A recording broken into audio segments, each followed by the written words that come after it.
The next morning, Lupe and Brent were driving deep into the woods. Neither of them had slept. Brent stared out the window at the tall trees. "If we're going to stop devilmen," he said quietly, "we end it today." Lupe nodded. "Grab your guns." They both checked their pistols, reloaded carefully, and stepped out of the car. The forest was silent. No birds. No wind. Too quiet. As they walked deeper into the woods, Brent suddenly froze. "There," he whispered. An abandoned house stood between the trees. Its windows were cracked. The front door hung slightly open, and inside, a shadow moved. They hid behind a tree and watched as devilmen slipped through the doorway. Lupe swallowed. "Let's go." They followed him inside. The house was disturbing. Strange drawings covered the walls. Old animal heads and torn pictures were nailed up everywhere. The lights flickered above them. Then the lights went out. Total darkness. Brent panicked and fired a few shots into the shadows. "Where is he?" The lights suddenly flicked back on. Brent was gone. "Brent," Lupe shouted. No answer. Lupe ran upstairs and hid in a closet, trying to steady his breathing. From the cracks in the door, he saw something that made his heart stop. Devilman was dragging Brent toward the basement. Lupe tried to rush forward, but something struck him from behind. Everything went black.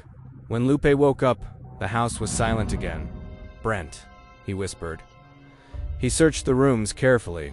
His hands were shaking as he reached the basement stairs. The air down there was cold. He called Brent's name again, but there was no response. Lupe found his friend's jacket on the floor, and that was enough. Tears filled his eyes, but his fear slowly turned into anger. "You don't know when to stop," Lupe muttered. "But I do." He climbed back upstairs and searched the house. In an old storage room, he found a crossbow and a small bottle labeled poison. Outside, the front door creaked open. Devilman stepped back inside.